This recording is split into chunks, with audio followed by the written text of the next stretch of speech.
Mesdames, Messieurs, bonjour et bienvenue à votre nouvelle édition de Gotchard, votre balado d'information automobile purement québécois, même si on parle évidemment d'actualité d'un peu partout dans le monde. Cette semaine, on a une semaine chargée en actualité et en essais routiers. Moi, j'ai fait l'essai de la Mazda CX-90, mais la version 6 cylindres. Je l'avais fait au lancement, mais je l'ai eu pendant quelques jours.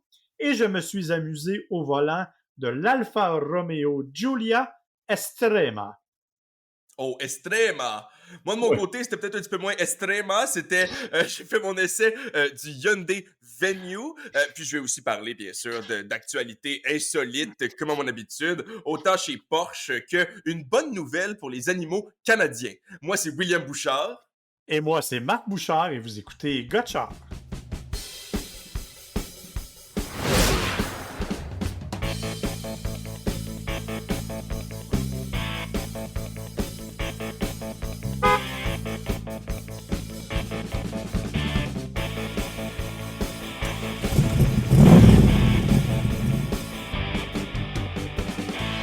Ah mon Dieu, t'es rendu que tu fais dans la zoologie. Je suis un peu On verra ça surpris. plus tard. On verra ça plus tard. Oui, absolument. Mais je suis quand même très curieux d'entendre ce que tu as à me dire là-dessus. Mais de mon côté, moi, je vais te parler de ce qui m'a particulièrement fait plaisir au cours des derniers jours. C'est que j'ai conduit l'Alfa Romeo Giulia Estrema. Bon, Estrema, c'est, euh, tu sais, là, dans tous les modèles de véhicules ont plusieurs versions. Chez Alfa Romeo, la version la plus extrême s'appelle Quadrifoglio. Elle vaut plus de 100 000 elle fait 505 chevaux. C'est vraiment une bombe incroyable. Euh, D'ailleurs, on salue Titus en background, qui est Oui, qu'on le vient chat d'entendre. qui nous accompagne régulièrement pendant nos podcasts. Alors, Lucie aime les trucs italiens, qu'est-ce que tu veux. Finalement, alors ce que je disais, c'est qu'ils ont la Quadrifoglio, qui est normalement la plus puissante, et ils ont toutes sortes de déclinaisons qui sont, elles, équipées de tout le même moteur. Donc, on ne fait pas de différence. Dans le cas de la Extrema, c'est la plus élevée, si tu veux, de ces nouvelles versions-là, mais elle compte aussi sur le moteur 4 cylindres 2 litres de 280 chevaux, moteur turbo bien sûr, 306 livres-pieds, avec une boîte automatique 8 vitesses et de série dans son cas, le rouage intégral. Ce qui la rend extrême, c'est on lui a inculqué des éléments qui sont propres à la Quadrifoglio normalement, dont un différentiel arrière limité, dont des suspensions adaptatives, ce qui te permet d'avoir une conduite vraiment exceptionnelle. Suspension, ça va, je comprends. Différentiel arrière limité, qu'est-ce que ça mange en hiver? En fait, c'est la façon dont on gère le transfert à l'arrière pour ça donne une meilleure dynamique de conduite. C'est plus, c'est un peu plus technique, mais effectivement, les voitures de performance utilisent ce type de caractère-là. Non, mais Euh, mettons, quand on conduit, qu'est-ce que ça change pour toi? Ben, c'est vraiment au niveau de la tenue de route et du transfert de puissance, la façon dont la OK. puissance est transmise là, au différentiel arrière. Le différentiel étant, comme tu le sais, ce qui gère le transfert de puissance entre les roues à l'arrière notamment. Donc, Merci. donc cet élément-là fait que on se retrouve avec une voiture qui est extrêmement dynamique, extrêmement agréable à conduire. Et c'est surtout ça, en fait, qui distingue l'Alfa Romeo Giulia. Comme je le dis souvent, euh, l'Alfa Romeo, c'est une compagnie italienne. OK? Avec, ils ont la même personnalité. Souvent, les voitures ont la même personnalité que leur pays, je te dirais. Ou en tout cas, que les clichés qu'on pense de leur pays. Euh, alors, Et du tu le vis côté, installé, donc tu le saurais pertinemment. ouais, oui et non, là, mais ce que je veux dire, c'est que, par exemple, des voitures américaines vont avoir tendance à être peut-être un peu plus bling-bling et un peu Imposante. imposantes, mais aussi dans la conduite, peut-être un peu plus molle, un peu plus douce, même s'il y a des moteurs extrêmement puissants. Là. Les muscle car V8 sont super puissants du côté des États-Unis, mais la conduite est un peu plus brutale, un peu plus agressive. Si tu vas du côté des Japonais, c'est assez sobre. Même si on a des moteurs puissants, la conduite est assez sobre, donc on est moins là. Si tu vas du côté des Allemands, c'est précis, c'est chirurgical, c'est un peu froid, à la limite même, comme conduite. Euh, alors que tu arrives du côté de l'Italie, et là, c'est la folie, c'est la passion, c'est le délire. Pas nécessairement la fiabilité, hein? Malheureusement, du côté d'Alfa Romeo, la fiabilité est peut-être un petit peu aléatoire dans certains cas, mais la passion est là et tu le sens quand tu conduis. J'aurais aimé que l'échappement soit un petit peu plus bruyant pour nous donner un petit côté peut-être un peu plus sportif, mais dans l'ensemble, c'est la tenue de route qui est vraiment, vraiment exceptionnelle et la précision de la direction. On est vraiment dans un modèle qui est assez unique en son genre de ce point de vue-là, si on aime la conduite européenne. Bien sûr, la voiture a des défauts, elle a de qualité aussi. Les sièges intérieurs sont très confortables. Bon, j'en parle souvent, là, mon tour de taille ayant largement et abondamment grandi au fil des ans. Euh, je suis quand même bien supporté dans l'Alfa Romeo. Je suis capable de trouver facilement une position de conduite. Et ça, c'est intéressant. L'espace arrière est peut-être un peu moins grand, mais en même temps, et le plafond est un peu bas, mais c'est quand même largement suffisant en général. Ce qui me dérange, c'est un peu plus au niveau de l'ergonomie. Le système d'infodivertissement qui est dans un écran 8.8 pouces horizontal, j'arrive pas à m'y faire. Honnêtement, c'est pas qu'il est mauvais, il est un peu lent, mais il y a quelque chose avec lequel je ne suis pas compatible, malheureusement, Le avec le système visuel, info. hein, je l'ai pas conduit, mais j'ai été dedans, là, juste le visuel du système d'infodivertissement est pas, disons, ergonomique, là, user-friendly, si tu me permets l'expression. Non, effectivement. Donc ça, c'est un petit peu décevant et ça fait partie des quelques déceptions de la voiture. Euh, mais pour le reste, on se retrouve vraiment avec un véhicule qui demande pas une folie tu n'es pas obligé de pousser comme un malade pour avoir du plaisir. Il suffit vraiment de la laisser se conduire. Et bon, je suis allé me promener un petit peu sur les routes de campagne autour de la maison. Et là, il y a des courbes. Alors, tu t'amuses gentiment à valser d'une courbe à l'autre et la voiture, elle est extrêmement agréable à conduire. Il y a vraiment ce côté très européen, là, euh, très latin, je dirais, de la voiture que l'on ressent quand on conduit. Ça, j'aime beaucoup, beaucoup, évidemment. Écoute, pour le reste, il y a aussi le design dont je dois te parler. C'est une voiture qui fait tourner les têtes, la Giulia.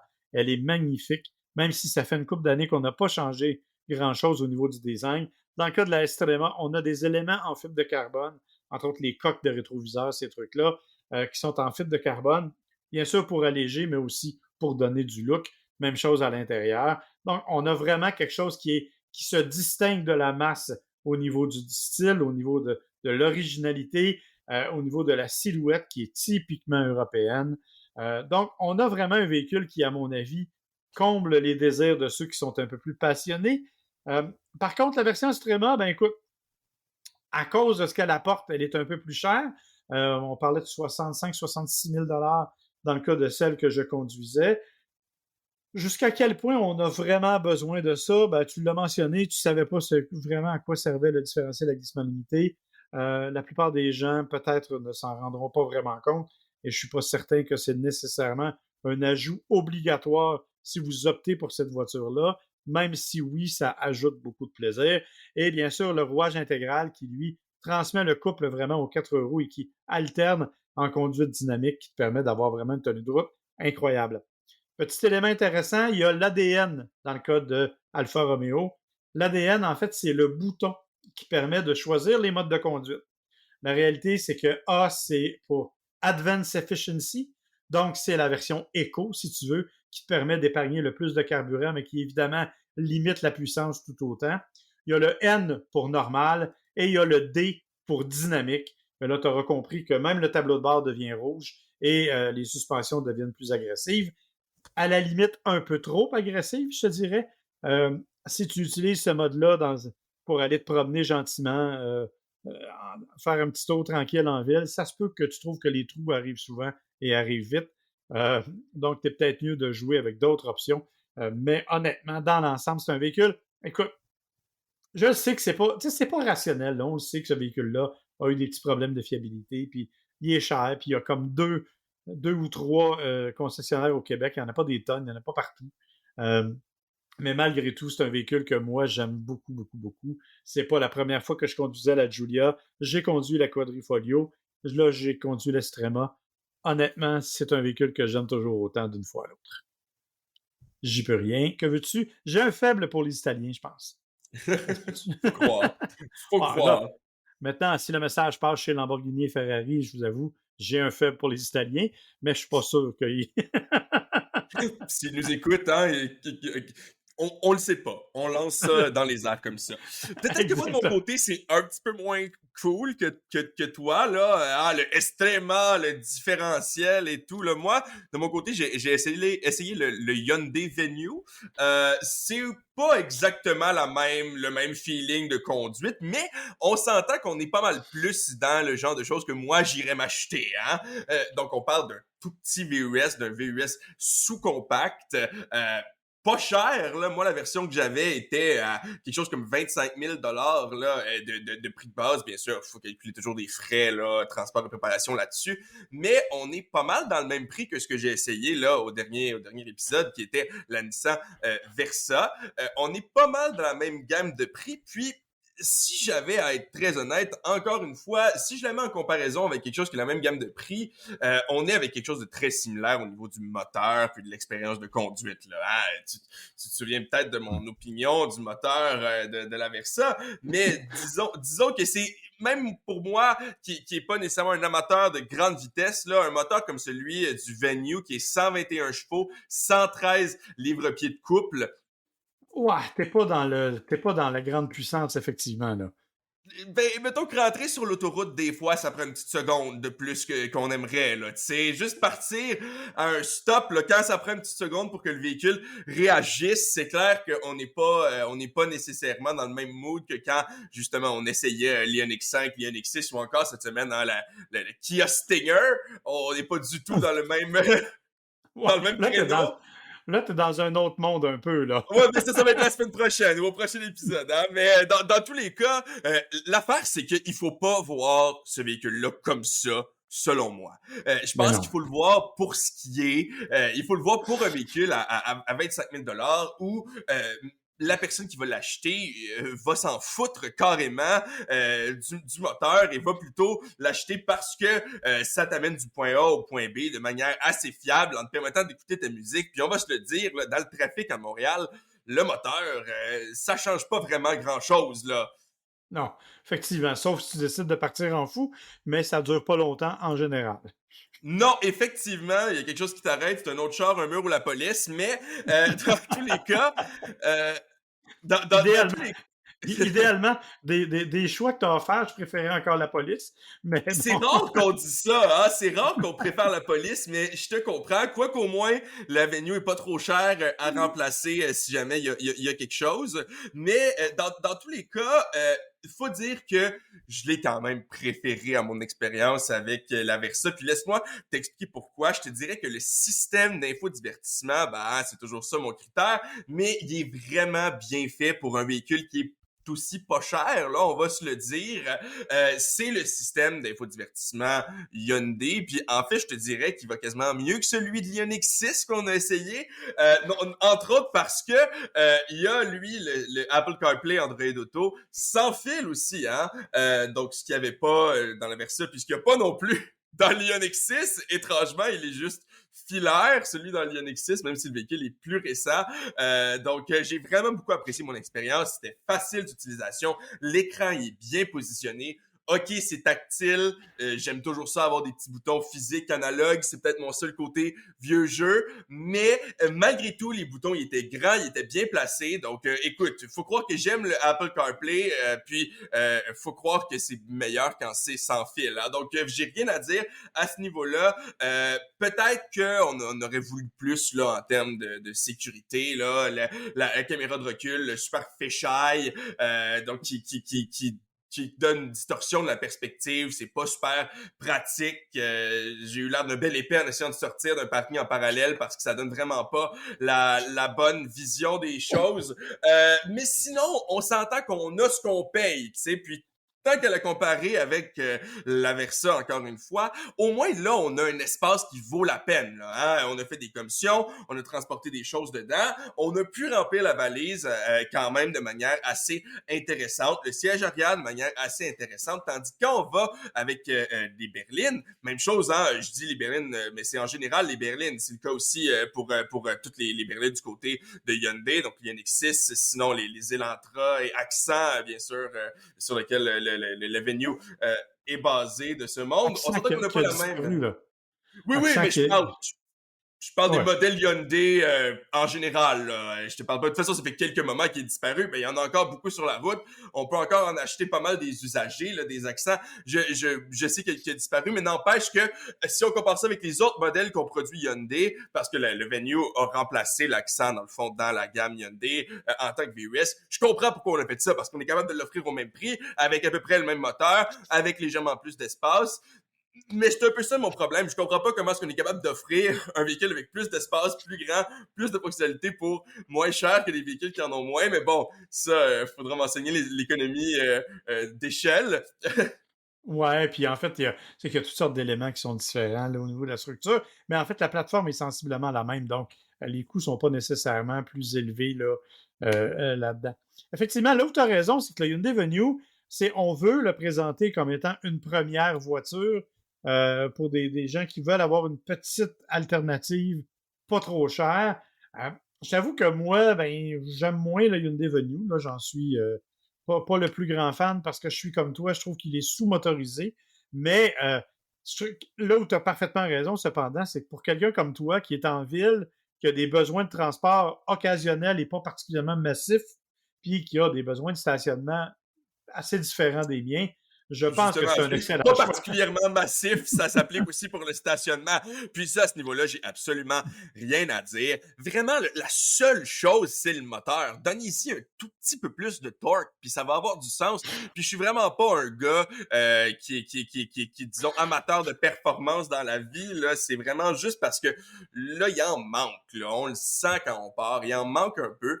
Mais c'est vraiment la seule chose que j'ai à dire. Les matériaux à l'intérieur, écoute, on n'est pas dans du cuir là top qualité, mais on est quand même dans un volant en cuir, du moins sur la version que moi j'avais.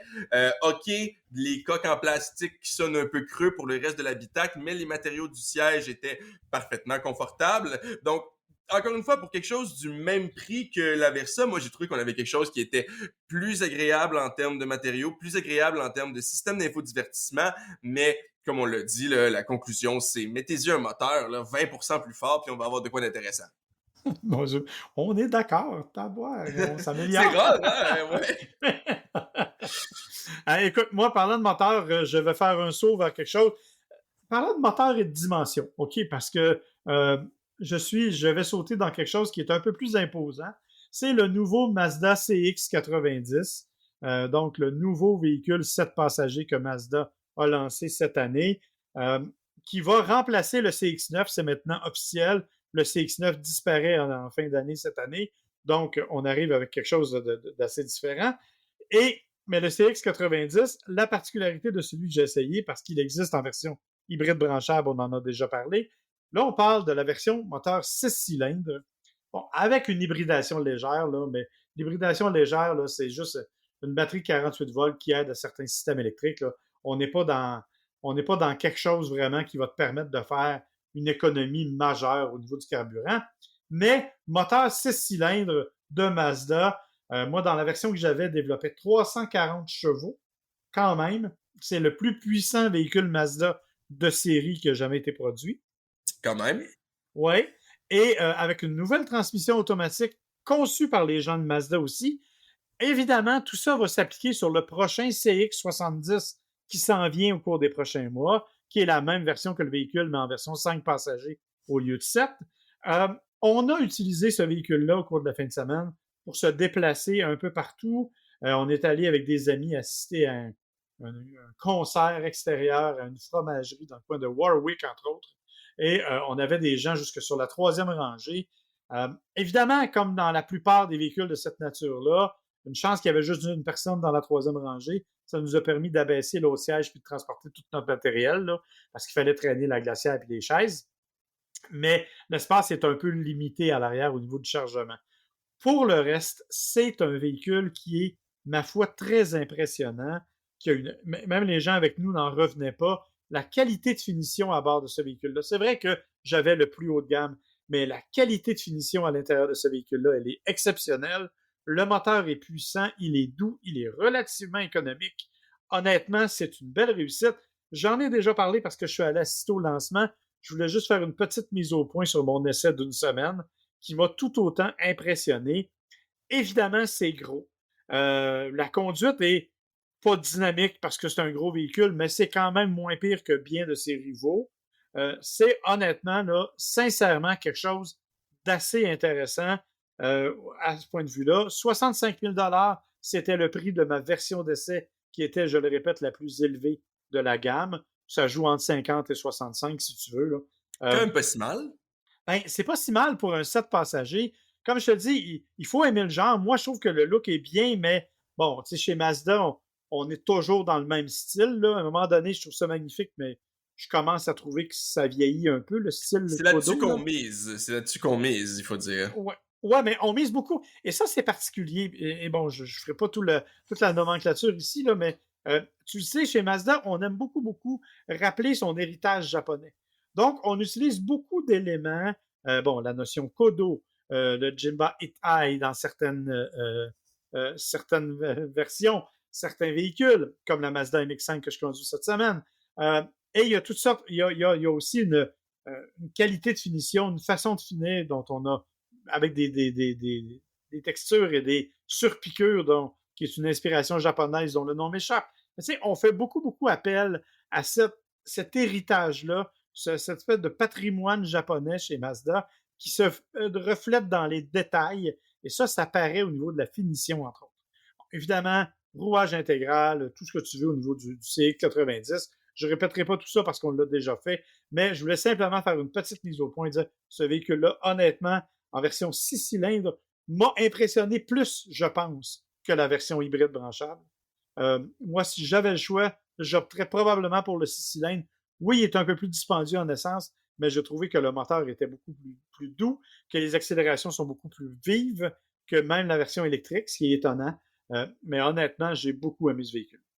Que même la version Voilà. électrique, en effet, c'est étonnant parce que d'habitude, c'est ce qui distingue les moteurs électriques en soi, là, leur vitesse de réaction. Fait que c'est quand même assez impressionnant. Ouais, mais le moteur 6 cylindres en ligne de Mazda, il est vraiment performant. Et la transmission, elle est, comme on dit en bon québécois, ça coche. Elle est vraiment rapide d'intervention. Elle est vraiment bien étagée. Honnêtement, c'est un beau travail. Et c'est un travail qui a été fait en usine, donc à l'interne du côté de chez Mazda. On n'a pas demandé à une compagnie extérieure de le faire. Donc, c'est vraiment avec les caractéristiques que Mazda voulait mettre de l'avant. Et ça, je trouve ça vraiment intéressant. Alors là, mon cher William, ça va être à toi de me parler de zoologie et d'autres nouvelles. Parce qu'honnêtement, j'avoue que tu as piqué ma curiosité. On va garder le meilleur pour la fin. D'abord, je vais te parler de Porsche. Hein. Je vais commencer par une très petite parenthèse sur le festival Scopes de Porsche qui a eu lieu là, en mai dernier à Stockholm, donc en Suède. Je t'en parle parce que je vais être très honnête, j'ai vu un article sur le site de Top Gear. Là. C'est vraiment juste pour ça. Mais on va poster la photo sur notre page Facebook, mais il y a une Porsche Taycan qui est une œuvre d'art, ma foi, inspirée par certaines sortes d'insectes à pic. Un artiste, là, laisse-moi te dire son nom, Fabian Bergmark Nassmann a présenté sa Porsche Taycan. Et franchement, il faut le voir. Là. 73 pics sur une Porsche Taycan, inspirée par des insectes, comme je disais, des coléoptères, là, je pense. Comme les scarabées là, avec des Ouais, trois c'est pics en avant. ça. Là.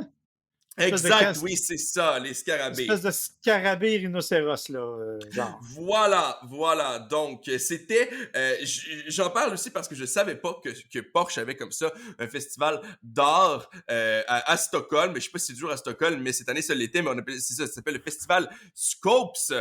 Et c'était pendant 3 jours, 35 spectacles. Il y avait des défilés de mode, des ateliers, des panels, de l'art visuel, des choses comme ça. Donc, bien sûr, toujours, j'imagine, avec un certain lien avec Porsche, mais n'empêche qu'on était quand même loin là de simplement montrer la performance et les voitures et tout ça. Donc, c'est quand même intéressant de voir qu'on va plus loin, on essaie d'encourager l'art contemporain, mais c'est pas pour ça que je voulais te parler de Porsche aujourd'hui. Ben, je trouve que déjà, c'est pas si mal d'avoir une Taycan en art contemporain. Tu sais, quand tu dis que ta toile vaut 200 000 là, ça commence à être un objet Oui, et ça, d'art. c'est de base, hein? C'est avant même d'avoir fait de l'art dessus. Donc, je me demande si on vient ce qu'on pourrait l'acheter. Je pense pas qu'il y en a plusieurs versions. Je pense pas qu'on peut vraiment se la procurer, mais n'empêche que c'est plutôt intéressant. Puis j'ai bien hâte de savoir l'opinion des gens là, sur notre page Facebook, si jamais l'art contemporain vous intéresse. Mais moi, c'est surtout parce que j'ai trouvé ça tellement drôle. Une collaboration récente entre Porsche Amérique du Nord, donc à toute fin pratique, j'imagine que ça devrait aussi être quelque chose disponible ici avec la compagnie Backdrop. Donc c'est une collaboration avec justement Backdrop, qui est une compagnie de peinture, et non pas de peinture, hein, comme on pourrait le croire, pour peindre, pour faire des toiles, mais vraiment de la peinture murale. Euh, et maintenant, Porsche nous propose 4 couleurs typiques Porsche. Donc, le Irish Green, que ça, c'est vraiment old school. Là, on parle des années 60, là, qui était la couleur verte typique Porsche. On nous propose aussi des années 90 un peu plus le Speed Yellow, puis le Riviera Blue, qui sont 2 couleurs assez néon. Puis plus récemment, il y a aussi le Ruby Star, ou aussi connu sous le nom de Ruby Stone, donc qui est un peu comme magenta, un peu plus foncé. Et les vrais fans de Porsche vont pouvoir peinturer leur salon de la même couleur que leur véhicule. Écoute, je connais pas. Bon, je connais le Irish Green là, que j'ai déjà vu, bien entendu. Le Speed Yellow, le jaune vitesse. Une Porsche que j'ai essayé récemment, d'ailleurs, on en a parlé dans le podcast, c'était le Porsche Macan T. Et il était justement jaune vitesse. Et honnêtement, je pourrais pas mettre ça dans ma maison. J'aurais l'impression de devoir me promener avec mes lunettes de soleil en permanence. Euh, c'est assez violent, disons, comme couleur. Là, en tout cas, je veux dire, pour une voiture, c'était magnifique. Là. Pour un mur de salon, je suis peut-être moins sûr un peu. De toute façon, je vais être super honnête avec toi, je doute que tu vas vraiment couvrir une quantité impressionnante de murs avec la peinture, parce que bien sûr, chacun des galons, hein, on ne fait pas juste s'arrêter là avec la machine qui fait vrr, vrr, vrr, puis après ça, on te donne le galon légèrement sale et tout. Là, non, non, on n'est pas là du tout. Ce sont des galons qui sont désignés par Porsche et qui viennent chacun avec un porte-clés en cuir Porsche. Donc, ça coûte 75 $ américains le gallon de peinture. Donc, je ne pense pas que tu vas couvrir beaucoup de ta maison avec. Ben, c'est pas si mal parce que si tu veux acheter de la peinture ordinaire ici, là, peinture première qualité, ça vaut 100$ le gallon. Fait qu'on n'est pas si loin. Juste Pour pour ton vrai? Oui, absolument. Et pour ton information, si tu veux avoir la voiture jaune vitesse, c'est une option chez Porsche qui coûte 12 500$. Fait Bon, mais ça que, vient moins cher d'acheter les galons puis de la peinturer, hein, finalement. Peut-être. Ben, finalement, c'est l'option économique. Acheter de la peinture backdrop et peinturer votre Porsche avec, ça va donner le même résultat. pas sûr qu'au rouleau, ça va donner le même résultat, par contre, je suis un peu. Votre char n'est pas responsable des dégâts. Ouais, c'est ça, on va mettre un avis en bas. Là. Nous ne sommes pas responsables de vos idées de fou de peinturer votre voiture. Hey, parlant d'idées de fou, as-tu Oui. déjà considéré ça, toi? Pomper ton propre gaz. Ben, Des idées de fou? dans le libre-service, on fait pas ça tout le temps. Non, mais là, je te parle pas d'ici, là. Je te parle de l'Oregon, qui a, après 72 ans, enlevé sa loi selon laquelle le libre-service était illégal. Oh! Il y avait ça en Oregon? Je connaissais le New Jersey, hein, ça c'est quand Ouais. même un fait assez connu, et ça laisse effectivement le New Jersey comme étant la seule province où le libre-service est C'est l'État. illégal. Oui, Le... bon, oui, État, oui, ben, tu me prends, mais tu comprends. État, oui, les États-Unis, les Provinces-Unies d'Amérique, ça n'a pas le même son. Hein. Non, non, non, les Non. États, ben oui, ça va, ça va. De toute façon, c'est pas ça qui est important. L'important, c'est de savoir que maintenant, on peut pomper son propre gaz dans l'État de l'Oregon, tout près de la province de la Colombie-Britannique. Et ce qui est drôle, c'est que dans tous les États aux côtés, hein, il n'y a pas cette loi-là. Mais là, maintenant, c'est seulement la moitié des pompes qui vont devoir avoir du service dans l'État de l'Oregon maintenant. Donc, on va avoir droit quand même à la moitié des pompes libre-service. Il y a encore des pompes, donc, avec service obligatoire en Oregon. C'est ce que j'ai cru comprendre, en effet. Il y a des endroits ruraux qui sont pas obligés de l'avoir. Puis, écoute, je peux pas croire qu'ils ont vraiment besoin d'offrir du service 24 heures. Il faudrait que j'aille lire le texte de loi. Mais tout ça pour dire que maintenant, on est de plus en plus libre en Oregon de pomper son propre gaz. Et est-ce que tu veux savoir la motivation pour avoir mis la loi déjà, là, il y a 72 ans? Ouais, je serais assez curieux. Mais on se disait que c'était juste trop dangereux pour monsieur, madame, tout le monde, hein? Parce que quand même, on pompe du liquide inflammable. Ben oui. Remarque qu'à l'époque, ici, quand tu allais mettre de l'essence, il y avait des pancartes partout qui t'invitaient à faire attention au danger. Euh, Écoute, ça a été là, il y avait des affiches, évidemment, à ne pas fumer en pompant. Je pense que c'est Ça a quand même du sens. un petit peu élémentaire. Ne pas utiliser son téléphone cellulaire en pompant parce qu'il disait que ça pouvait faire de l'électricité statique que le feu pouvait prendre. Bref, il y avait toutes sortes de panneaux d'avertissement qui étaient ici aussi. Mais j'avoue que quand même, les gens ne sont pas si imbéciles. Mais aux États-Unis, ils aiment ça faire des règlements dont on ne comprend pas nécessairement la notion. Tu sais, je lisais à un moment donné, j'en ai déjà parlé, je pense, sur le podcast, des espèces de règlements un peu flyés partout. Tu sais, à San Francisco, tu n'as pas le droit de laver ta voiture sur la rue avec tes sous-vêtements. Laver avec tes sous-vêtements, donc en Ouais, utilisant tes sous-vêtements comme chamois. ouais, Ok, mais tu peux c'est la laver en sous-vêtements, tant que tu utilises un proba- chamois. probablement. Je ne sais Ok, pas, mais je tu comprends. n'as Non, pas ça le a du droit de. sens. T'as pas le droit de traverser la frontière du Minnesota avec un canard sur la tête. Je veux OK. dire, ça a dû arriver en quelque part, là. Mais C'est c'est ça pour ça que je te l'affaire. dis, les motivations de ces règles-là sont pas toujours très claires, pas toujours très évidentes. Je veux dire, il y a des endroits où, je me rappelle plus quel État, où tu n'as pas le droit de conduire avec un ours sur le siège arrière. Je te dirais que c'est une bonne nouvelle. Oui, ben écoute, hein, c'est un peu comme une loi non écrite, peut-être. En fait, je pense qu'on appelle ça une mauvaise idée. Mais du moins, là, ce qu'on nous dit, dans le fond, c'est que maintenant, en Oregon, là, la raison pour laquelle on a enlevé cette loi-là, c'est que ben, c'est simplement trop compliqué aujourd'hui. Parce que, tu sais, à l'époque, on disait, ah, on ne demandait même pas quel genre, peut-être à une certaine époque même, là, hein, il y avait pas de super et tout, là. Oh non, il y avait Euh, du rouge puis du jaune. Dans le et temps, pas là. boy. Oh mon Dieu. Ok, non, ça, c'est un référent que j'ai pas. Je suis vraiment désolé. C'est qu'à l'époque, il y avait de l'essence avec plomb et de l'essence sans plomb.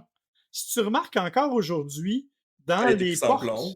c'est écrit sans plomb obligatoire. L'essence avec plomb, à ma connaissance, c'est devenu complètement illégal depuis des décennies, mais il y avait effectivement donc le rouge et le jaune. Je Un voulais avait en le plomb, parler. l'autre Je voulais en parler sans sur le plomb. podcast à une certaine époque, hein, sur le monsieur qui a découvert l'additif du plomb, là. Faudrait faudrait que je recommence ma recherche, là, mais on va peut-être en parler un jour parce que ça l'a enlevé comme, je me souviens plus c'est combien, mais comme le nombre de points de QI que ça l'aurait enlevé à la population est comme monumental. En tout cas, on y reviendra. Content de savoir qu'aujourd'hui, au moins, on te demande juste le nombre d'octanes et pas de savoir si tu veux comme tuer les gens autour de toi. Quoi qu'on pourrait dire que conduire, c'est ça un peu, mais bon, écoute, euh, les problèmes philosophiques, on n'est pas là pour parler des problèmes philosophiques avec la conduite, ok? Non, Tout ça effectivement. pour dire que c'est plus par rapport au fait qu'aujourd'hui, il y a juste trop de données différentes qu'on a besoin de donner à la personne, au pompiste, du genre, ah ben oui, je vais te prendre du super, je vais t'en prendre pour 50 $, je vais te prendre un lavage, je vais te prendre un lavage avec juste tel traitement. C'est toutes les affaires là, que tu pèses, non, je veux pas de lavage, non, je veux pas ça, oui, ma carte Air Miles, oui. Ben, dans le fond, le problème, c'est que c'est ça qu'il faut que le pompiste fasse par lui-même, puis on se dit, ben, c'est juste plus simple de laisser le client faire ça lui-même, rentrer ses informations dans la borne, comme nous on le fait ici, puis personne meurt, là, à moins que je le sache pas, là. Non, je pense pas que de choisir ton propre essence soit vraiment un acte dangereux ou mortel chez Ben, nous, là. en tout cas, je voulais parler de ça avec toi parce qu'effectivement, des lois un peu comiques comme ça, il y en a plein en Amérique du Nord. Et là, Euh, il y en a une de moins. J'avoue que celle-là, quand même, elle m'impressionne pas mal. Mais toi, tu voulais parler de Tesla, hein? En Ben, bien, tu m'as dit. oui, en fait, on va parler de Tesla. On va parler un petit peu en mal de Tesla, qui a finalement sorti son Cybertruck en version de Ouais, mais là, c'est pas production. leur faute, il est juste lettre, là. Ben, c'est un peu de leur faute, je te dirais, c'est eux autres qui l'ont dessiné. Euh, il est vraiment laid. Je veux dire, honnêtement, là, c'est un cauchemar d'enfant dessiné par Minecraft. Je veux dire, ça n'a aucun sens comme camion. Mais ils ont sorti les premières éditions de production de leur giga-usine au Texas. Ils en ont sorti, on en a vu 4 jusqu'à maintenant. Semble-t-il qu'il y aurait 1,5 million de réservations. On va voir combien de temps, bien entendu, ça va aller et à quel rythme ils vont effectivement livrer les camions. Parce que déjà, il était supposé sortir 3 versions, dont 2 avec 2 moteurs. Finalement, les versions avec 2 moteurs, ce ne sera pas pour tout de suite. On ne les sort pas encore. Donc, il y a encore des délais, bien sûr, dans cette production-là. J'avoue, j'ai bien aimé le commentaire que j'ai lu sur Internet. Oh, wow, hein, j'ai vraiment hâte de voir la version finale. C'est ça, exactement. Puis, mais honnêtement, écoute, franchement, tout le monde espérait qu'il changerait le design et ça a l'air que non, ils l'ont gardé. Il est toujours aussi lettre. On ne sait pas si les fenêtres vont finalement résister au lancer de la balle ou pas. Ah oui, c'est vrai, hein, ça avait cassé quand il voulait, oui, dans la démonstration. Ben écoute, à voir ce qui se passe avec Twitter, Elon Musk n'est pas nécessairement quelqu'un qui semble vouloir revenir sur ses décisions, donc on verra, hein, mais d'après moi, il va être là longtemps. Oui, d'après moi, il va être là longtemps. Puis honnêtement, c'est supposé être un camion pick-up, c'était pas nécessaire d'en faire une soucoupe volante. En tout cas, bref, on verra bien ce que ça va donner, mais tout ça pour dire que la bonne nouvelle, c'est que c'est sorti. Mais le vrai côté positif de Tesla, dont je dois souligner vraiment l'apport, c'est la norme de charge qu'on appelle nord-américaine, le NACS, North American Charging Standard, qui est en train de devenir une norme partout en Amérique du Nord, chez tous les fabricants. Et ça, c'est une bonne chose, parce que d'une part, ça va permettre à Tesla de faire des sous puis de louer son réseau de supercharger un peu partout. Les autres, ben, ça va prendre des adapteurs tout simplement ou certains modèles qui vont arriver. Ford l'a fait, GM l'a annoncé, Stellantis dit qu'ils vont le faire aussi. Il y en a plein qui l'ont fait. Le dernier en liste, c'est Nissan qui a annoncé que sur le Ariya et sur ses futurs véhicules électriques, ce serait le North American Charging Standard. La bonne nouvelle, en fait, c'est que, comme je l'ai dit, pour Tesla, c'est une bonne chose, mais aussi pour les utilisateurs, parce que là, enfin, en Amérique du Nord, on n'aura plus besoin de se poser la question, c'est-tu un CSS, c'est-tu un combo, c'est-tu un CAE, c'est-tu le supercharger? Ça va être un seul standard de recharge. Dieu qu'on aimerait que les représentants de compagnies cellulaires, de téléphones cellulaires écoutent le même discours. C'est exactement ce que je pensais. Mais en Europe, ils s'en viennent avec ça, là. Un seul standard pour les cellulaires, mais ce n'est pas arrivé chez nous encore. Bref, je trouve que c'est une très bonne nouvelle et c'est une bonne initiative de Tesla d'ouvrir son réseau de superchargeurs. En même temps, ça leur fait des profits, ce qui n'est pas une mauvaise affaire. Au moment où ils baissent leur prix puis tout le monde baisse les prix autour, là, je pense que ça va les aider. Donc, honnêtement, c'est un bon geste et c'est une bonne nouvelle. Reste à voir maintenant comment ça va influencer le développement du réseau des chargeurs, parce que chez nous, on a un gros réseau de chargeurs qui n'est pas du tout adapté à ça. Donc, on va voir comment ça va influencer la suite. Mais au moins, il y aura un seul standard en Amérique du Nord, et ça, c'est une bonne nouvelle. Alors, pour une fois, je dis bravo, Tesla.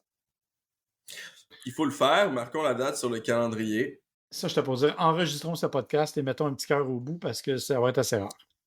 Ben, ça tombe bien, on l'enregistre.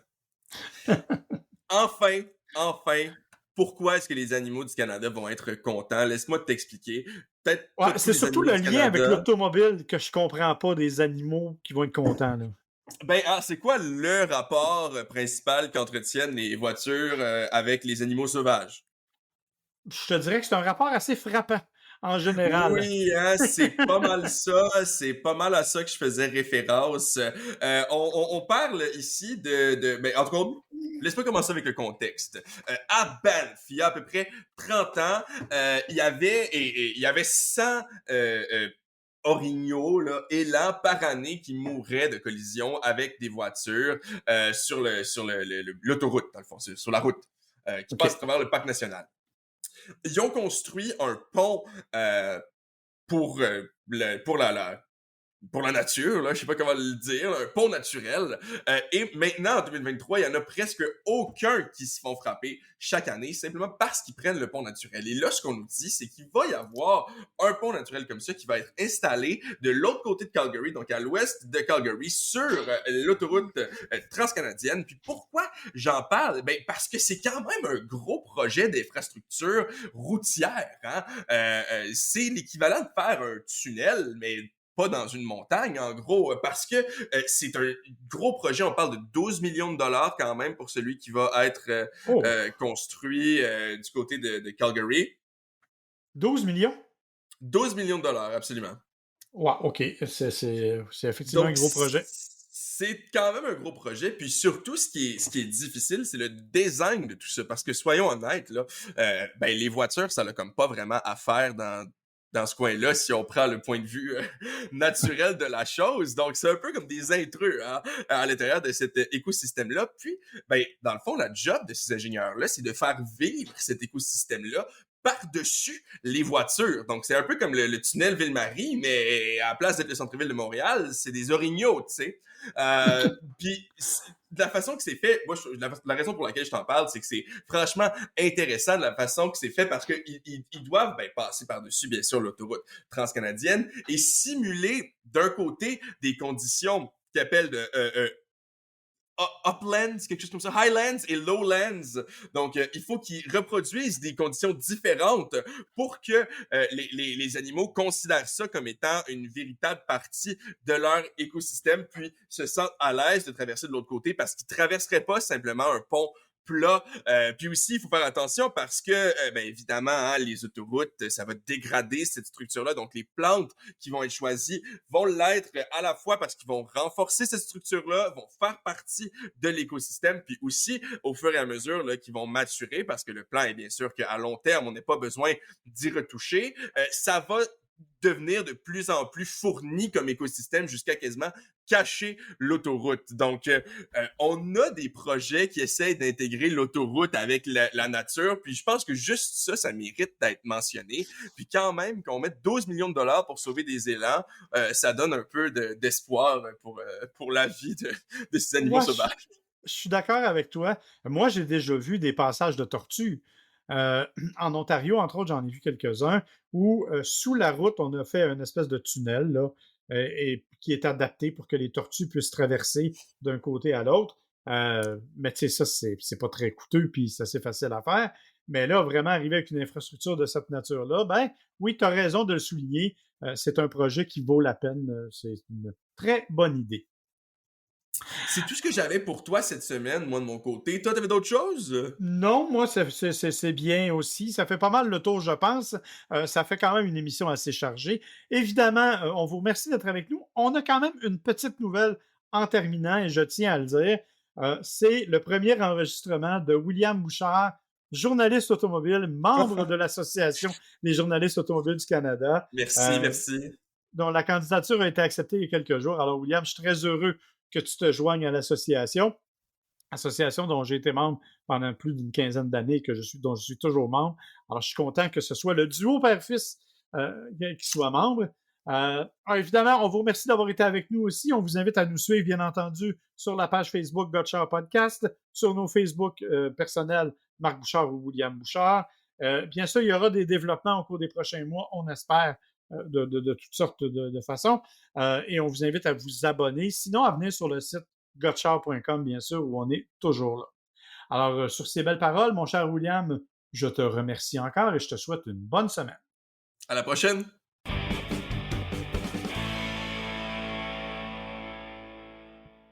Gotchard est une production de l'agence MWA Bouchard, à l'animation Marc et William Bouchard, au montage sonore Audrey Denomé et pour la musique thème Kevin MacLeod.